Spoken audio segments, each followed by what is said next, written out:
Welcome friends, আপনারা দেখছেন DD TV Bangla YouTube channel, সঠিক খবরের একমাত্র চ্যানেল। নমস্কার। আজকে সুপ্রিম কোর্টে এসএসসি 2016 নিয়োগ সংক্রান্ত মামলার শুনানি ছিল, কিন্তু সেই নিয়োগ সংক্রান্ত মামলার শুনানি কিন্তু আজকেও হলো না। এবং এখানে পরিষ্কার উল্লেখ করা আছে কেন হয়নি, যে এসএসসি 2016 নিয়োগ মামলার শুনানির তারিখ হিসেবে আজকের তারিখটিকে অর্থাৎ 28/8/2024 পূর্ব নির্ধারিত করা থাকলেও আজ সারাদিন ধরে সাংবিধানিক বেঞ্চের 5 বিচারপতির মামলা চলার কারণে আজ এসএসসি 2016 নিয়োগ মামলার কোনো শুনানি হয়নি।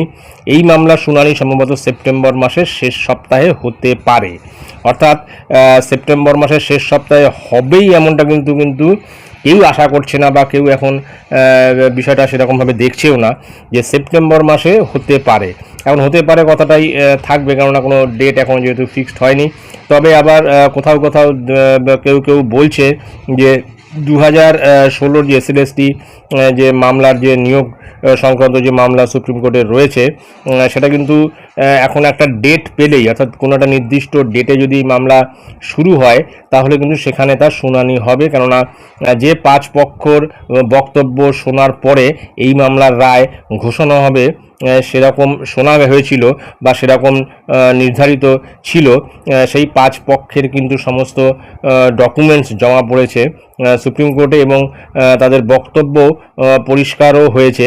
এখন যদি কোনো একটি দিন পাওয়া যায় বা কোনো একটি ডেটে যদি এই মামলাটি ওঠে নির্ধারিত দিনে, তাহলে কিন্তু এই মামলার শুনানির সম্ভাবনা রয়েছে। এখন আপাতত যারা এরকম র্যাঙ্ক জাম্প করে স্কুলে ঢুকে রয়েছে বা সাদা খাতা জমা দিয়ে এখনও বহাল তবিয়েতে রয়েছে, তারা কিন্তু আরও 1 মাস একদম নির্দ্বিধায় থাকতে পারে। কারণ তাদের ওপর দয়া করা হয়েছে, সুপ্রিম কোর্টের তরফ থেকে তাদের একটা দয়া করেছে।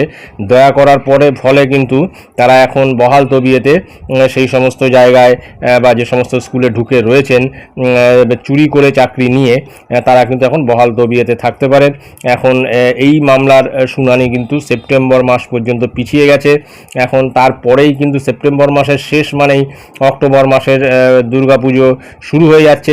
আপাতত ধরে নেওয়া যেতে পারে দুর্গাপুজোর পরেই, অর্থাৎ যেটা মনে হচ্ছে নভেম্বরের আগে কিন্তু এর কোনো শুনানির সম্ভাবনা সামনে থাকছে না। কেন পুজোর আগে এদের চাকরি চলে যাক সেটা কিন্তু কেউ চাইবে না। সেই কারণে বিষয়টা কিন্তু নভেম্বর পর্যন্তই গড়াবে, আমার ব্যক্তিগত ধারণা এটা। তো যাই হোক, দেখা যাক পরবর্তী ক্ষেত্রে সেপ্টেম্বর মাসে শেষ সপ্তাহে কবে এই মামলার শুনানি হয়। তো এই ছিল গুরুত্বপূর্ণ আপডেট, যেটা আমি আপনাদের সঙ্গে শেয়ার করলাম। ধন্যবাদ।